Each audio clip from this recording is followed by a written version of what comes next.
জাতিসংঘের মানবাধিকার দপ্তরের জুলাই আগস্টের নৃশংসতার নিরপেক্ষ তদন্ত প্রতিবেদন প্রকাশের পর প্রধান উপদেষ্টার প্রেস সচিব শফিকুল আলম তার ফেসবুক স্ট্যাটাসে শেখ হাসিনার প্রতি দুঃখ প্রকাশ করেছেন। দুঃখ প্রকাশ করে তিনি বলেছেন, দুঃখিত আপা, এটাই শেষ।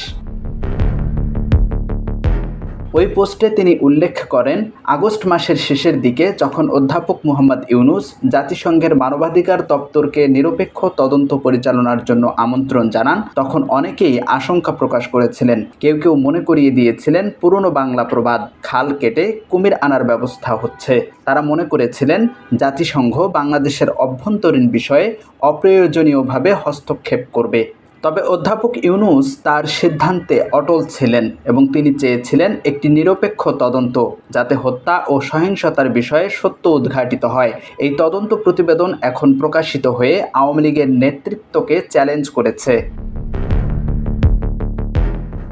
শফিকুল আলম ফেসবুকে লিখেছেন, অবশেষে জাতিসংঘের তদন্ত প্রতিবেদন প্রকাশিত হয়েছে, যা শেখ হাসিনার নেতৃত্বের ওপর চূড়ান্ত আঘাত হেনেছে। তার রাজনীতিতে ফেরার সামান্য সম্ভাবনাও এখন শেষ। যদি আওয়ামী লীগ এবং তাদের সেই বিশাল কর্মী বাহিনী, যারা জুলাই আগস্টের হত্যাযজ্ঞে জড়িত ছিল না, দলকে পুনর্জীবিত করতে চায়, তবে একমাত্র উপায় হলো শেখ হাসিনা ও তার পরিবারকে প্রত্যাখ্যান করা এবং জাতির কাছে নিঃশর্ত ক্ষমা চাওয়া। জাতিসংঘের প্রতিবেদন অন্য কোনো ব্যাখ্যার সুযোগ দেয়নি। শেষে তিনি দুঃখ প্রকাশ করে লিখেছেন, দুঃখিত আপা, এটাই শেষ।